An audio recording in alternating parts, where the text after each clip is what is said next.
Hello, everybody, and welcome to this exploratory papers session. My name is Christopher Framberger, and in this session, we have three wonderful papers, and the title of the session is Computational, Speculative, and Absurdist Futures. I'm having an eye on the participants list. Maybe we'll wait for another minute or so. The people are still trickling in.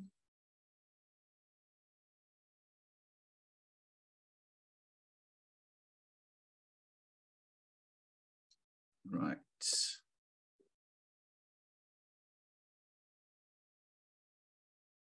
Okay, wonderful.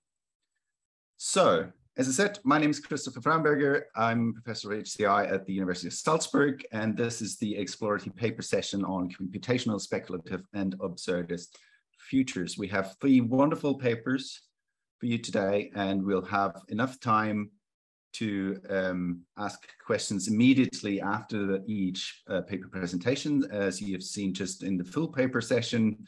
So if you have any burning questions right away, we can do that right after the presentation, but then we should also have quite a bit of time towards the end of this session to ask all the authors questions and also discuss the papers against each other and with each other.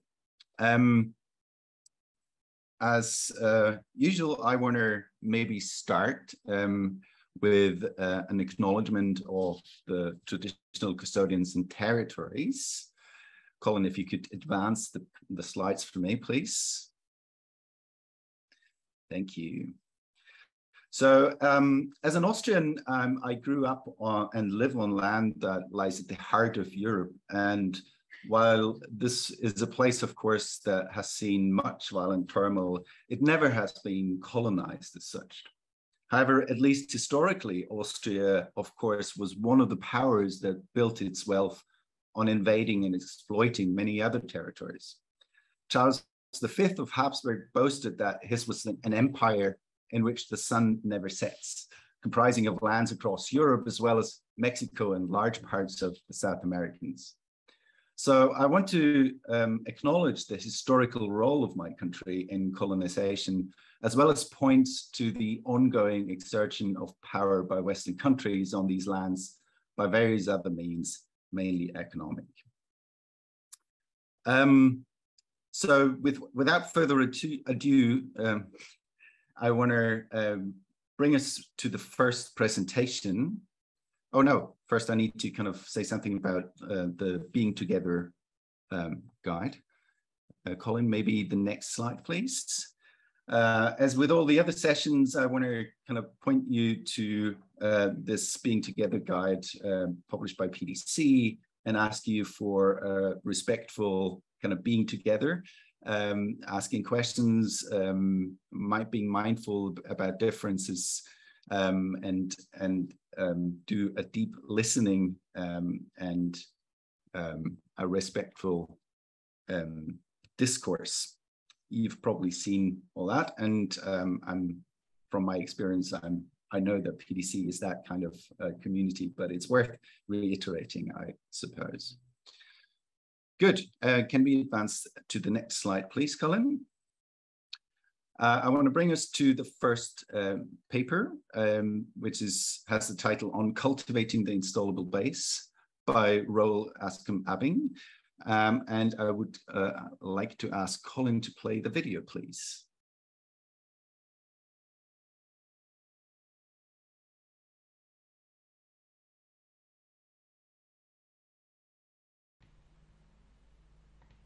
Hello, my name is Roel Roscam Abbing. I'm a doctoral candidate of Interaction Design at Malmö University's School of Arts and Communication, and today I'm presenting my exploratory paper on cultivating the installable base. This is an exploratory paper that adds further substance to ongoing discussions within the PD community on how to think PD's relation to social technical work. It does so by highlighting concrete points of intervention where PD practices can meaningfully contribute to technology design. These points are drawn from insights that I gained from an ongoing collaboration with a group of artist collectives which look to build their own alternative social and publishing environment. Using this collaboration as an example, it argues PD should contribute to the installable base of computational alternatives.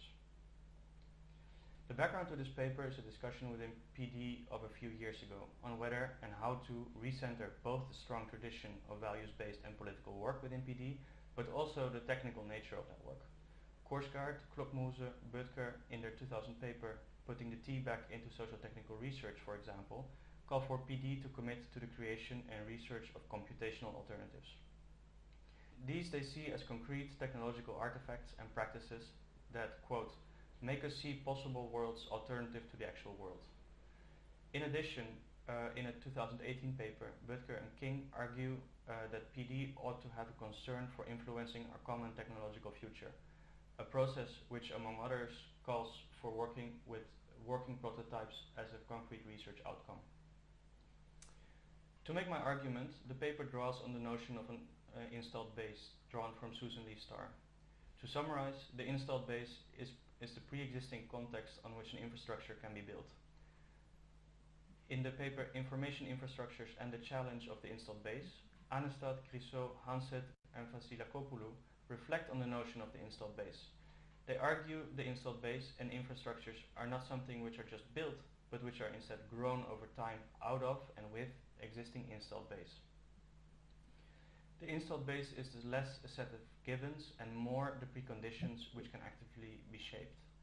An installed base simultaneously enables and constrains the infrastructure that can emerge out of it. So what is interesting with regards to the previous discussion is to ask how PD research outcomes could concretely contribute to the cultivation of artifacts, systems and the preconditions that make up this installed base, and out of which computational alternatives can be developed. As mentioned, this paper draws its arguments from an experience of helping a group of artist collectives design and develop an online social and publishing environment. In the paper itself, I describe in detail the motivations of this group. It suffices to say here that the group had been ideating and sketching for a long time before I joined. However, the group had also reached an impasse, where further mock-ups or sketches were not actually helpful. That is because they didn't provide any boundaries or constraints to the process. At that point, I proposed to follow a method of installing and using pre-existing and fully functioning softwares as prototypes to test and try. These prototypes would allow the group to interactively test specific functionalities and desires, and with that inform the urgencies of the group, while at the same time having something in the sense of concrete feedback. To help facilitate the process further, we approached a technology worker cooperative to help. Together with them, over the course of several online meetings, we discussed the particular desires and needs and proposed different existing software applications that together offered a rough approximation of the desired functionalities. These applications were then installed, introduced and then tried out by the group.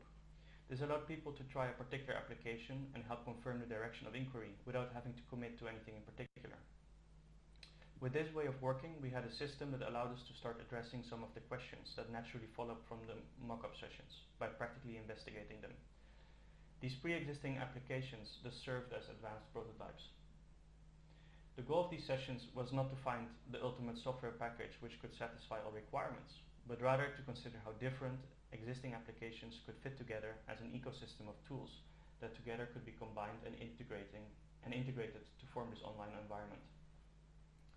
Using these existing applications allowed for informed and concrete discussions about the platform's functionality, its governance and the future possibilities, and it allowed for more informed discussions on the constraints as well, both in terms of budgets, timelines and the prioritization of work. Noticeable in this process was that the existing body of different software applications, the installed base, that could potentially be installed and evaluated in this manner, thus came to represent the space of possibilities and directly helped participants imagine and test what the alternative environment could be like. The prototyping system described above was based on an architecture that allowed to quickly and easily stand up and evaluate different web applications. At the core of it lay a single sign-on system which held the account information of the participants and could be used to log into these different applications without needing to make new accounts all the time. The software packages themselves were all free, libre and open source software packages, as that philosophy overlapped with the value of the group. These packages included Nextcloud, an online office environment, PeerTube, a video archive and streaming software, and Mastodon, a microblogging software. These are all relatively mature applications with good technical and user documentation, healthy communities, and support for different languages and operating systems. This maturity is what helps being able to try them quickly. Regarding discussions on computational alternatives, softwares like the above closely mirror existing applications, but also modify fundamental parameters of those softwares, such as the ability to own your own data, to interconnect them with other groups, and to customize the software in various ways. These applications are thus valuable as a way to practically inform discussions on computational alternatives, as they provide concrete ways to try, modify, invert, or otherwise prototype with familiar genres of software. The fact that we were able to conduct this advanced materially informed inquiry was fully predicated on the existence and maturity of these softwares in the first place. This body of user-facing applications that can be installed on servers, phones, and other devices are quite concretely an installable base. This installable base is in essence a public repository of computational alternatives, which to a large degree influences how groups can practically interrogate and change the affordances of known genres of software for themselves. Cultivating this installable base should be one of the goals of PD. So what does such a cultivation look like? In our case, it took different shapes. We did the common FLOSS contributions, such as reporting bugs or clarifying parts of the documentation. Other times, we did more extensive contributions, such as refining, testing, or even implementing the integration with a single sign-on provider. More involved still was the articulation and implementation of novel features to these different projects. We did so either ourselves or contracted the developers of these applications to do so. In particular, this last point is important, as contracting the original developers addresses some of the free labor issues which are rampant in the free Libre open source software ecosystem. But it also makes sure the changes are of a high quality and actually become part of the main project for the benefit of the larger user community. Establishing relationships with developers of computational alternatives can be a way to establish alliances with actors with roughly similar interests that would benefit of current and future collaborations. Similarly, establishing a relationship with the Worker Technology Cooperative could be seen as a way to cultivate the installable base, as it is a party which is actively engaging with the question of bringing about computational alternatives. The outcomes of the PD process thus not only resulted in increased knowledge and capacity for the parties involved, such as the group of art collectives, the Technology Worker Cooperative, or even the researcher himself, that's me. The outcomes also included the creation and improvement of concrete technical artifacts to the benefits of others outside of this particular PD process. A call such as the one in this paper obviously raises questions. The first one is who should be driving this work. Butker and Kung argue engaged partners should be driving it, and I argue along similar lines. It is meaningful to contribute to already existing projects as a way to expand the body of installable applications and their quality. However, the question is to what extent the values of those projects actually overlap with those of PD. Another question is on the nature of the contributions made. A lot of the ones we did in the course of the described process have been contributions that have been obvious, necessary, or otherwise low-hanging fruit. Because of this, these contributions have found easy acceptance in the software projects. However, what about other types of contributions, possibly those of critical of the course of the projects themselves? Another question is how to move beyond the transactional nature of FLOSS contributions and establish deeper relationships of support and interdependence between various parties.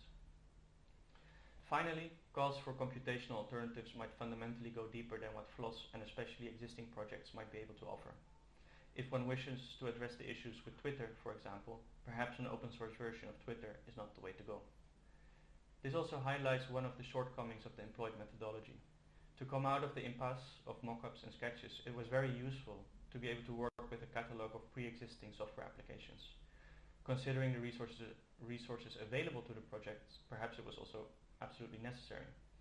However, these available options also strongly color what is possible and how the work is done.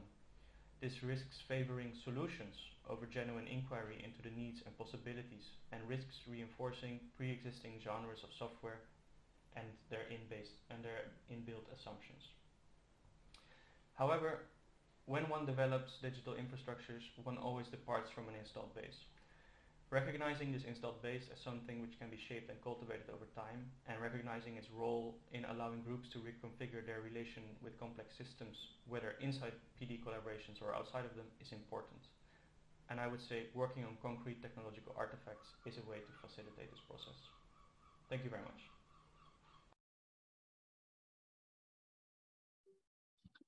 Thank you, Roel, for your presentation.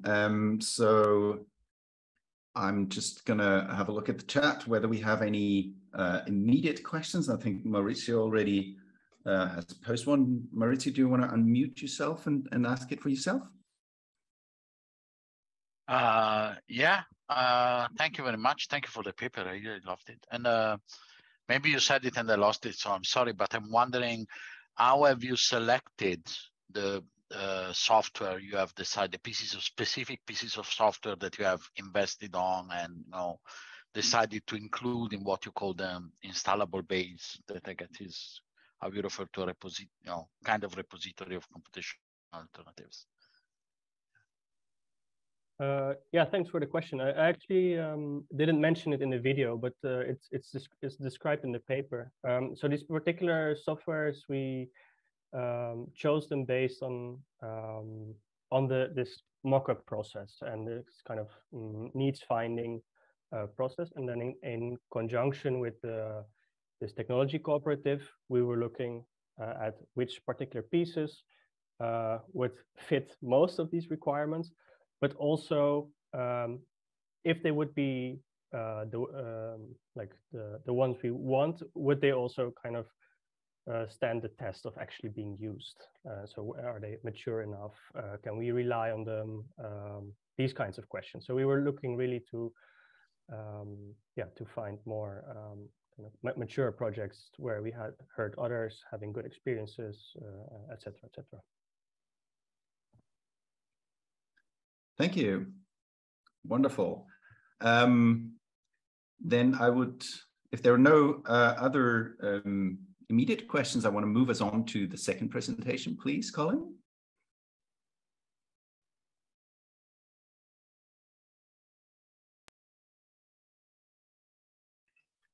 And it's the paper title is Social Dreaming Together, a Critical Exploration. Hello, I'm here today to present to you a snapshot of our exploratory paper, Social Dreaming Together, a Critical Analysis of Participation in Speculative Design. My name is Pedro. I'm a design researcher with a master's in strategic design at UDelft, Delft, from which this research stemmed from. And I'm presenting this paper on behalf of my co-authors, Roy Bendor and Bregje F. Eekelen, both from the Department of Human-Centered Design at Delft University of Technology. As you might know, speculative design uses design as a way to imagine and create alternative narratives that challenge and critique the status quo, open up discussion about emerging issues, and create pathways to more preferable futures. Without giving an in-depth account of its past, in recent years the term has regained popularity in both design theory and practice and has become an influential way of thinking about the intersection of design and futures. This growing popularity can be seen in the emergence of annual conferences dedicated to it, design awards, and it has even entered the toolkit of designers working within organizations such as Google, Deloitte, and the European Commission. However, speculative design has also been target of several critiques, such as the narrowness of its critique, the lack of representation beyond a narrow-centric perspective, for remaining almost exclusively the domain of design auteurs, and that it might be giving in to commercial interests and losing its capacities as a critical practice. In reaction to this, some practitioners have adapted their practice in light of these critiques by turning to participation and co-design as a way to include those who are most impacted by future's outcomes. As Mitrovic, Anna, and Elgason note, the participatory approach opens up possibilities for people to think about, imagine, but also act in creating their preferable futures. Using Koskinen and colleagues' works, speculative design might be moving from the showroom and into the field, and involving non-designers is an important step in that move. While the intentions to include non-designers are clear, what is less clear is what exactly are non-designers participating in, or in what ways participation enacted in participatory speculative design projects, or from now on, PSD in short. To answer this question, we conducted a pilot survey of projects that self-identified as speculative design and explicitly claimed to include non-designers in the process. Importantly, our intention was not to survey the entire field as a whole, but to offer a starting point for considering the different types and degrees of participation currently deployed in PSD projects.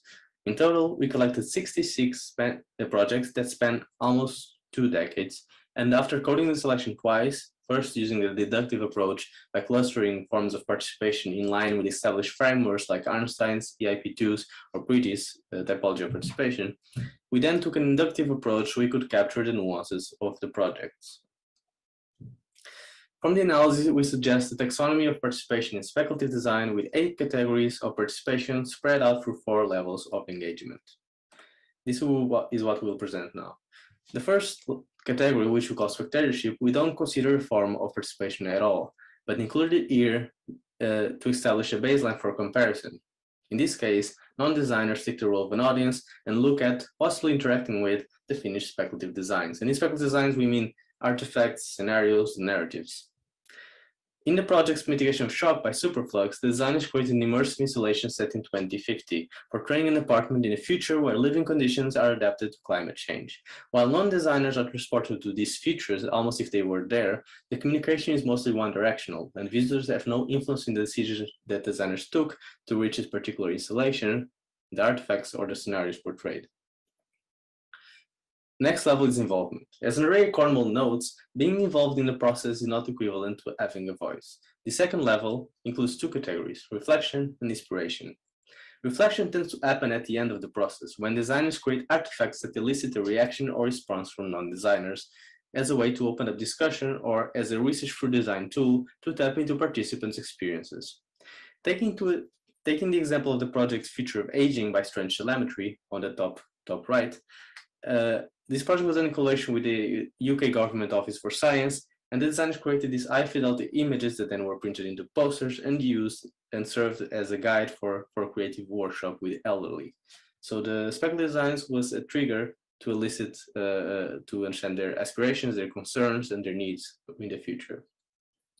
Inspiration, on the other hand, tends to happen in the initial stages of the process where major decisions have not yet been made, and so non-designers can have more influence in the outcomes. However, this does not mean that what non-designers tell designers will be used in the process. In urban interaction design, the project by Shenandoah Stolz and colleagues, the speculative design scenarios and artifacts were informed and created from the data gathered from interviews with 8 non-designers while walking through the city of Edinburgh. As the designers note in the end of their paper, the next step will be to bring participants together again in a focus group and showcase the speculative designs created by the designers as a way to open up discussion again about the implications, concerns for the future. This leads us to the next level, collaboration. In this level, non-designers take a more creative role and have a higher degree of influence over the outcomes. In this here we include 3 categories: generative reflection, shared creativity, and shared authorship. The first level, generative reflection, designers seek feedback from non-designers, but this time is during the design process. And the outcomes of this feedback with these reflection sessions feeds back into the process and to the next steps. This is exemplified in the last part of the project, Futures of Public Safety by Alex Kerber, where in the top, as you can see in the top right corner, where first designers created these scenarios and then invited non-designers to role-play the speculative scenarios and consider which elements of this world they would want to bring back to the present and which they wanted to avoid. The next 2 levels, non-designers start to become collaborators in the actual creation of speculative designs. In shared creativity, non-designers take part in the early stage of the ideation process through brainstorming activities, while in shared authorship, and taking the example of the project Sankofa City led by Carl Baumann, non-designers go beyond initial ideas and become involved in the making of tangible artifacts and scenarios in this case, for technology interventions that would happen in their neighborhood. Normally, this would happen with technical and creative support of professional designers, and in this case, it happened with, design students teamed up with citizens to give shape to the initial prototypes and then create the final videos. The last level illustrates what Pell and sees as the most political feature of participatory design and an important step in truly democratizing the featuring process. Non-designers assume control over the design process, its goals and intentions, using the tools and resources provided by expert designers. In Initiative, the first category of this level, we can find one project called Afrika Town Activation by Jasper Fran O'Leary and their colleagues, where a grassroots community group initiated the efforts to reimagine the future of what is considered the art of Black Seattle through a series of design ciphers with current and past residents where they manage to plan, design, and intervene in the space, as you can see from the photographs. However, initiating the project does not necessarily translate into control of its outcomes. In that same project, while the community developed the plans and intervened in the space, the intervention was only temporary, and ultimately, the development firm that owned the space continued with their planned neighborhood redevelopments. Unfortunately, the last level that we call ownership, we haven't found yet any project that would fit the description. We are left to imagine what a PEST project would look like if non-designers not only took initiative, but shaped the process and maintained ownership of the outcomes and how it is disseminated. To recap, we suggested a taxonomy with 8 categories of participation in speculative design that can be useful to for both researchers and practitioners to analyze in more nuanced participation qualities in speculative design projects, but also to imagine how they could shape their own projects.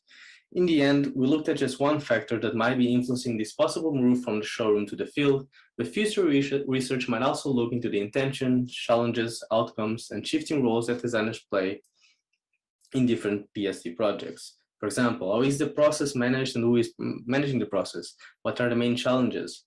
How does the aesthetic qualities of the artifact change when they are produced alongside non-designers? How can designers capture and measure the potential impact and transformative goal of participation in speculative design?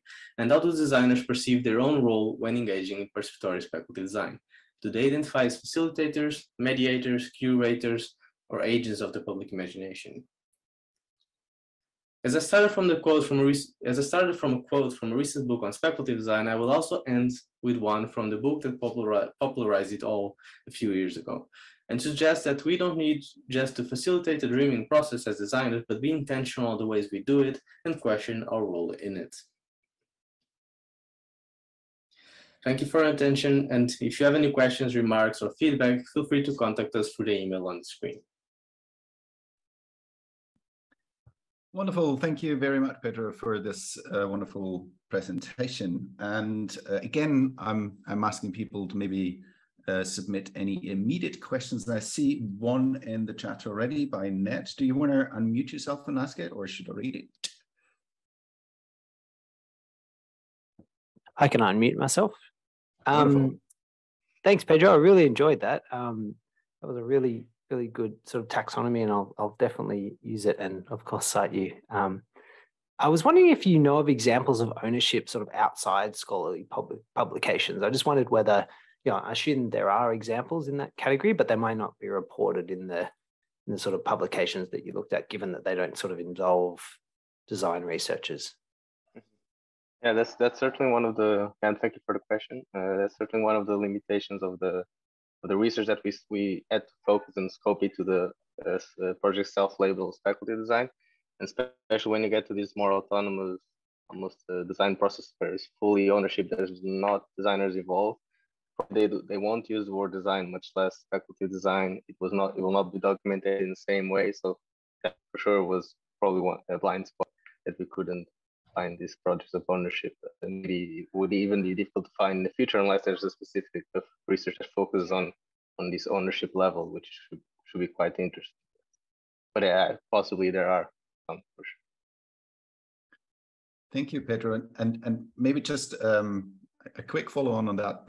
Was it always easy to kind of determine the kind of contributions that participants had on the speculation? Because I would imagine, particularly from the academic writing, it's not always easy to kind of infer, how much hand the participants had in how the speculation that came out took. Yeah, in general, the some projects we had to discard because of lack of documentation, but it was not from the academic, it was more from the practitioner side. That it was just a small paragraph in the website, which is fair, but it was difficult for us to then realize it unless we contact the participants. But in this case, we were looking more to get the breadth of the projects. But in general, from the academic, there sometimes as there is a method described that it's easier, but certainly there is some interpretation to be done in the if it fits the shared authorship versus the shared creativity. What's the line that separates both? If it was just a reflection, or during the reflection they maybe created something that was not reported, So yeah, there's certainly some nuances that that can give to interpretation, but also to a further research, maybe focusing on a specific case study. Thank you very much. Okay, if there are no other burning questions, I want to move us on to the next paper, which is called Absurdist Rebellion, Negotiating the Moral Boundaries of Participation by Victoria Gerrard.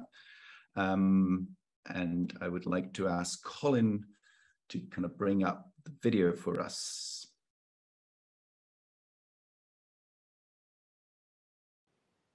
This paper is interested in how we understand pluralism in participatory design, and specifically how we draw the boundaries within it. It is a conceptual paper and quite theoretical, but with the intention of influencing participatory design practice by opening up how we approach the concept of plurality. The work is part of my AHRC-funded PhD research, which is looking at how people can be supported to use design to reclaim participation.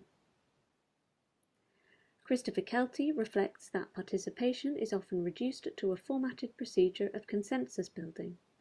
Agonistic and autonomous models of pluralism confront this understanding by shifting participation away from building consensus towards managing dissensus.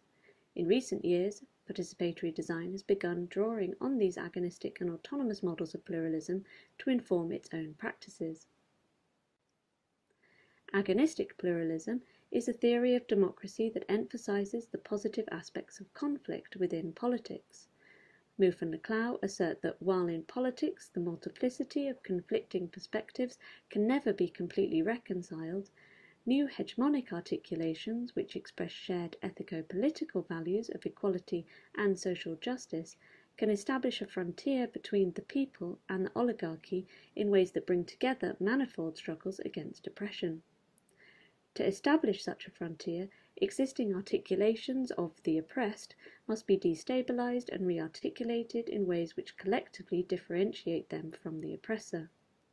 This rearticulation is expressed through the adoption of shared signifiers which only possess meaning because they articulate difference. Therefore, in agonistic pluralism, boundaries of participation are established through symbolic exclusion, where differences are articulated through the establishment of collective representation. Mouffe has proposed that design has a role to play in rearticulating existing collective representations towards new hegemonies. Participatory designers have understood collective representations as things, or the assemblies, rituals, and places where disputes are dealt with and political decisions are made. New hegemonies are created by rearticulating these things to establish new boundaries between the people and their oppressor in ways that bring together diverse struggles against subjugation. From Carl de Salvo, examples of rearticulation include reorienting the representation of digital information to expose and document the dominant forces which influence society, reconfiguring dominant characteristics in society through a critique of anthropomorphized robotics, and rearticulating social relationships through new technology which prompts us to move away from the individual toward the collective. Autonomous pluralism is the capability to live according to autonomous world-making practices. Arturo Escobar developed the theory by drawing on the Latin American concept of autonomía, or the cultural, ecological, and political process that involves autonomous forms of existence and decision-making. Escobar observes autonomía in the types of relational and autopoietic systems found in Latin American indigenous communities. Chilean biologists Humberto Maturana and Francisco Varela explain how autopoietic systems can produce and maintain themselves through the creation of their own parts. As such, they are operationally closed, having sufficient processes within themselves to maintain their whole. From this, Escobar envisages the possibilities of creating a world of many worlds, where each can produce and maintain itself through the creation of its own parts. These worlds are not in contestation with each other, as in agonistic pluralism, but rather are autonomous from each other. Escobar defines this autonomy in terms of territory, which he understands to possess meaning, which is best interpreted using local epistemologies built up over generations.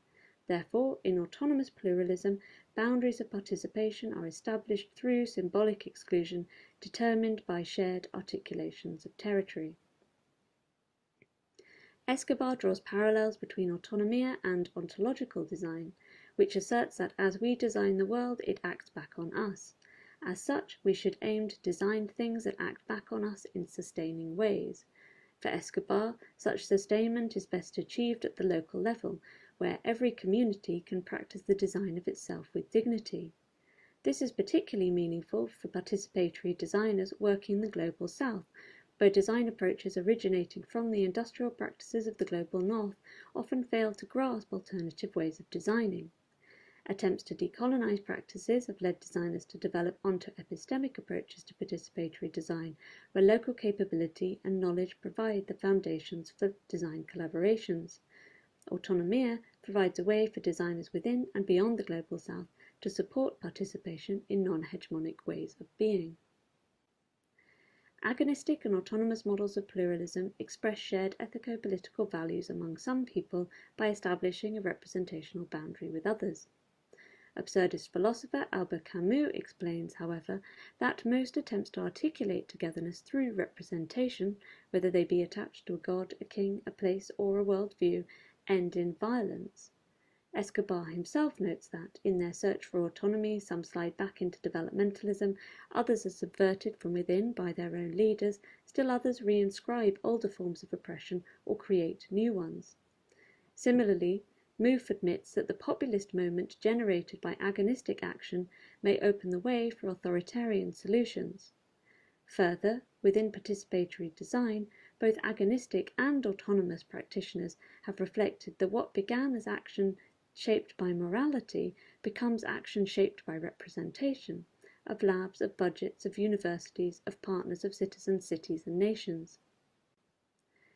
To mitigate the risk of descending into totality, this paper turns to the absurdist philosophy of Albert Camus.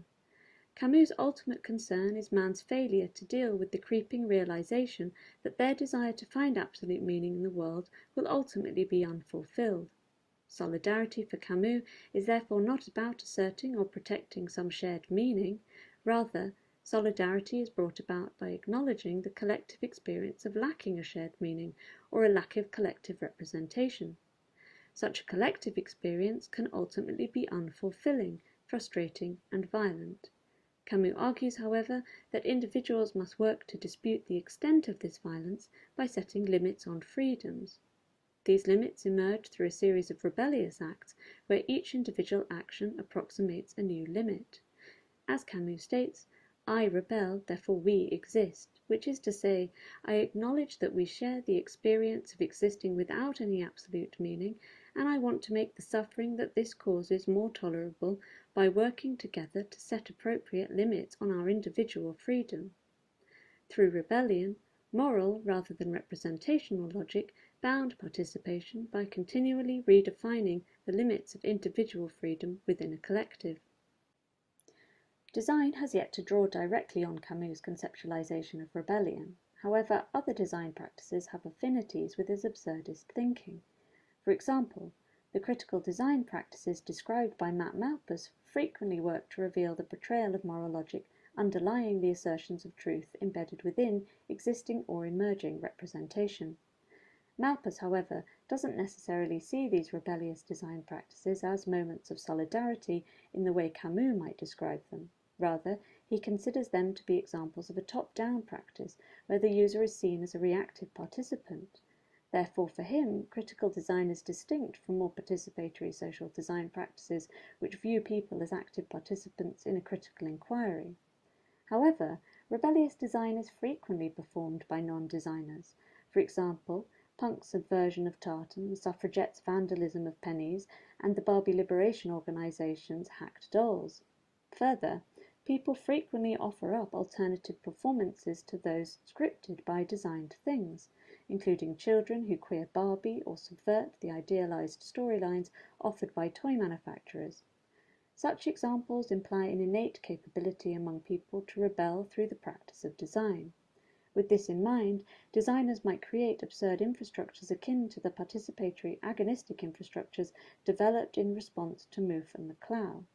However, rather than supporting the articulation of difference through the development of collective representations, absurd infrastructures would work to reveal solidarity in absurdity by supporting rebellious acts which reveal the moral logic submerged beneath collective representations. At a theoretical level, absurdism brings a new starting point for participatory design to consider pluralist action. At its core, this means rejecting a logic of action based on representation and instead adopting a logic of action based on morality. While Camus notes that new assertions of absolute representations are frequently made in moments of rebellion, what is important is that such rebellions are kept accountable to their original moral logic. As such, the role of rebellion is not to articulate difference in moments of mobilization, but to continuously articulate absurdity and thereby maintain the visibility of our true solidarity in the negotiation of moral boundaries. In practice, adopting absurdist pluralism in participatory design would mean supporting people to negotiate the freedoms of their participation by articulating the absurdity of collective representation. Such an approach would seek to shift the focus away from any constructed sense of a collective and rather work with individuals to realize their solidarity in absurdity by designing against felt injustice.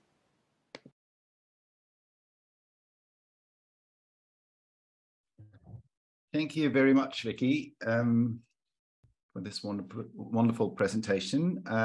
Again, the question to the audience, whether there are any immediate questions for Vicky to answer. I see one in the chat by Donna, which is a bit more like a comment. Donna, do you want to bring this up? Yeah, I guess it was just a reflection that, excuse me, I've got something stuck in my throat. Yeah, just the kind of concept of autopoiesis being used. And I was kind of reflecting on that in terms of both how important kind of liveness is and that kind of chance and kind of, you know, when you're kind of being situated in something that's truly alive, but when it's in this kind of feedback loop and it's in performance studies, it's quite a kind of becoming quite a rare thing to have kind of quite a rich closed loop in terms of kind of engaging with other people. It's much easier to have something that's not.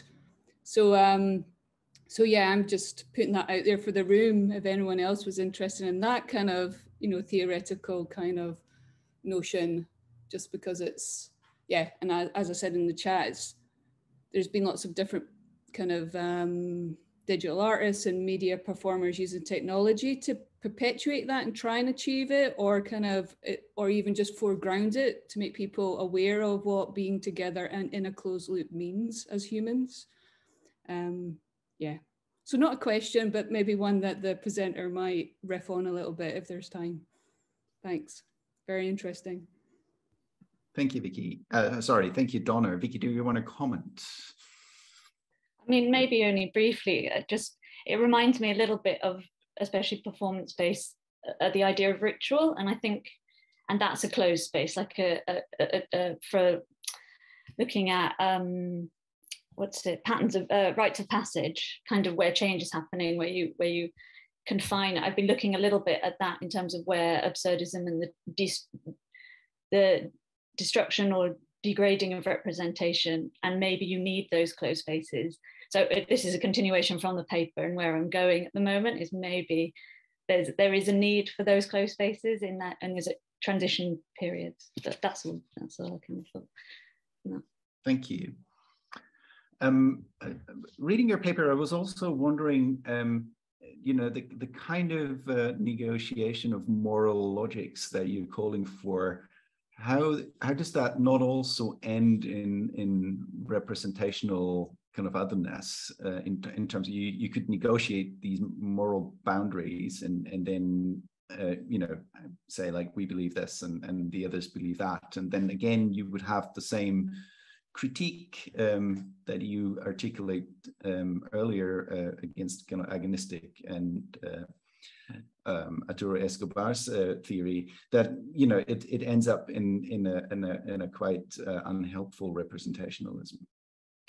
I mean, I think Camus does suggest that rebellion can do that, but if you keep your absurdist hat on and remember that what you're proposing is, and always keep that participant in the air, and you have to just keep reflecting and saying, I know we all want to get to, this is our condition, we all want to, human condition, we all want to get to these absolutes, and he acknowledges that, but he says we need to remember that that we will fail, and our solidarity is in that failure. So while we tend towards these centers, the important part, and maybe what I'm thinking in the role of participatory design, is that we can bring people out of those moments rather than trying to guide them towards them, and I think it does it a lot. I think PD does it, but I'm just articulating it in this sense that perhaps our role is that reminder that our solidarity is in these, that actually nothing, there is no absolute truth, and although we want to find it, we're not going to. And don't be worried about that, have the joy in it. In the last session, we were talking about that joy and the kind of suggesting that we need to maintain that joy. And Albert Camus talks about, well, Sisyphus pushing that rock up that hill and he knows it's going to roll back down, but he's happy, kind of idea, which isn't defeatist. It's not, it's just trying to make present as and have that negotiate that more those in there. So yeah, if that makes sense. So it's just trying to keep it all in the air and trying to keep what participation is and what our relationships are open for negotiation. Sure. Very interesting, thank you. I also want to open up the floor to all participants to ask questions, either by posing them in the chat or simply by raising your hand here in the Zoom meeting, and ask any of the presenters a specific question, or across the papers, of course, tying them together. So please go ahead and kind of think of good questions. Maybe one of the things that I want to start with to kind of bind these three papers together, Vicky, you brought up the notion of infrastructure in absurdist infrastructure in your presentation, and I want to connect that to the installable base, of course, as they have similar origins.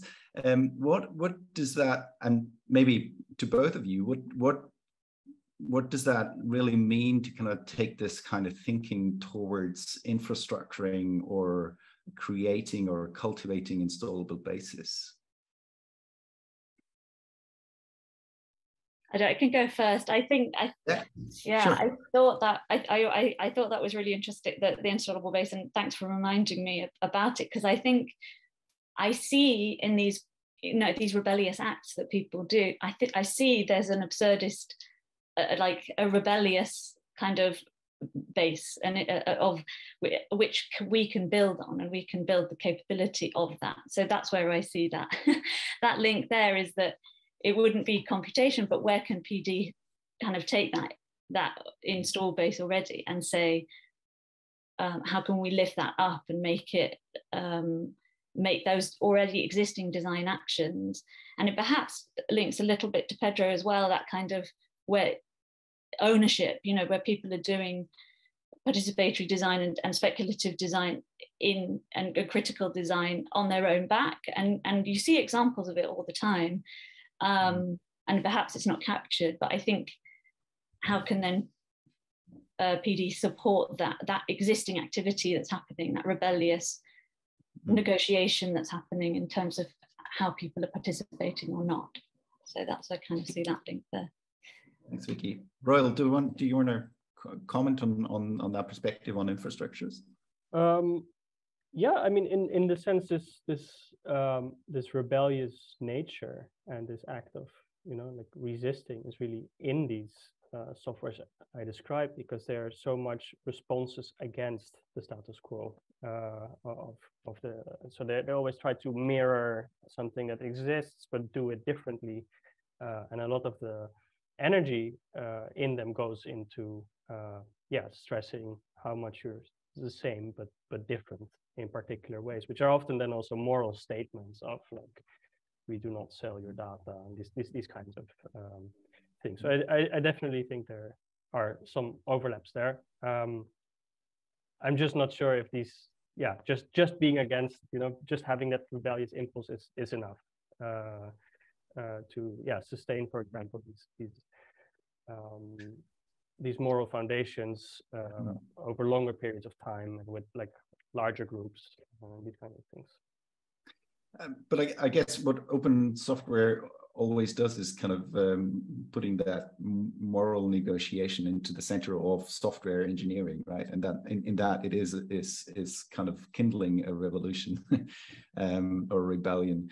But I wanted to ask you that after your presentation already. But how much do you think do these notions of installable base already kind of preempt a certain value stance, because you're arguing for cultivating such an installable base, but then that also very much kind of scopes the space in which you can think about alternatives.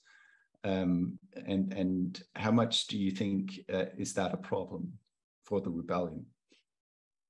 Yeah, I think that's a bit kind of the contradiction of this. Like, we need something which can, like, let's say, work out of the box and can be introduced in settings directly, and needs to be good enough for that to, be taken seriously as something, but then needs to be able to be picked apart as well, and to be reconfigured. And that's the whole thing. You need to have something where to start that discussion on how specifically do we do it different, and then also let's do it and let's see what that means for us, and let's see is that actually what we want, right? Or want something else, and then maybe we can use that as a base to configure it further. So it's really, these are really helpful tools in having these kinds of discussions. But of course, you've already really kind of set the frame for the discussion to happen, right? Because there's already, these are complex softwares. We're also talking about complex systems in a way. So if 90% of it is set and you're tweaking the remaining 10%, right? Are you actually going towards computational alternatives?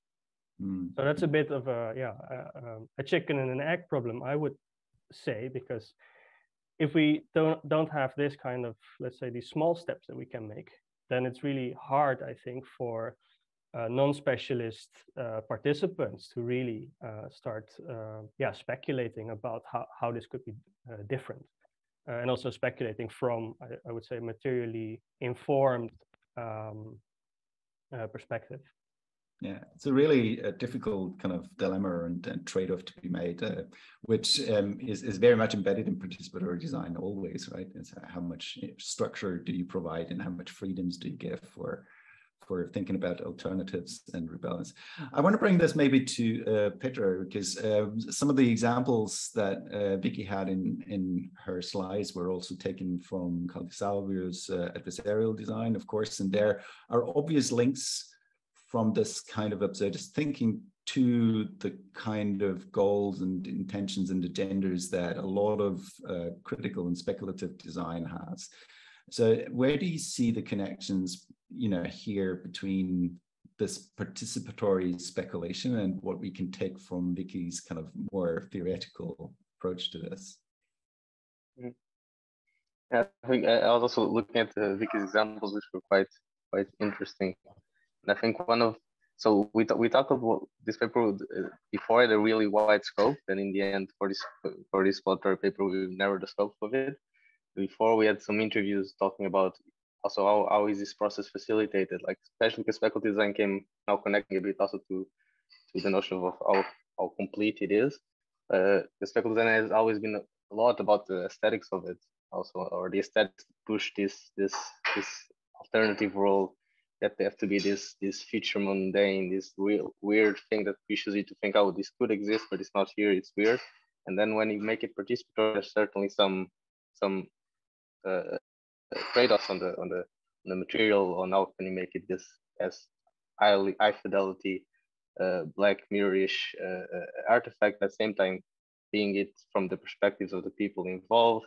And at the same time, connecting to Vicky, one of the questions is this maintaining this criticality of speculative design when it's practiced in different contexts of as you said, like there's different contexts happening there, and especially if you bring speculative design into a context like Deloitte or Google, or even to the European Commission or to other contexts might exist, it certainly has a role to play in this, either bringing the agonism or not bringing the agonism, bringing the absurdity of it in a way to facilitate these moral views. But at the same time, it's a difficult role to play for a designer to work in this context that you are trying to critique, at the same time working the critique within it.